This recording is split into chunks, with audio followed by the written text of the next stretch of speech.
আসসালামু আলাইকুম সবাইকে। আশা করছি সবাই অনেক অনেক ভালো আছেন। আর যারা সব সময় আমার রোকসানাস ডায়েরি পেজটাকে সাপোর্ট করে আসছেন সবাইকে অসংখ্য ধন্যবাদ। আজকে আপনাদের সাথে চমৎকার একটা জিনিস শেয়ার করব। প্রথমেই এই জিনিসটার বয়স জানিয়ে দিই। এটার বয়স প্রায় 60 থেকে 70 বছর বা এর থেকে বেশিও হতে পারে। 2000 সালের দিকেও এটা দিয়ে কিন্তু সেমাই বানানো হতো। এটা আমি প্রথমবার দেখলাম।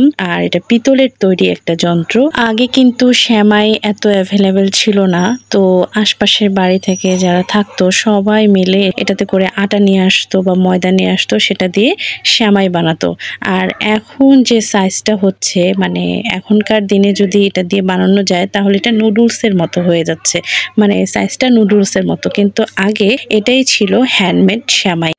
এটা না কেচি দিয়ে কাটলে হবে, কেচি দিয়ে কাটতে হবে। তোমার দলা হয়ে থাকবে, বুঝলো না? এটা কাঁচা আটা। অনেক বছর পর এই যন্ত্রটা আমরা পেলাম। এটা একটা আলমারির মধ্যে তালাবন্ধ অবস্থায় ছিল। তো বের করার পর ধুয়ে টুয়ে আমরা একটু ট্রাই করে দেখছিলাম যে আসলে সে সময় সেমাইটা কেমন হতো বা কেমন করে তৈরি করা হতো। দেখে সত্যি অনেক অবাক হয়েছি।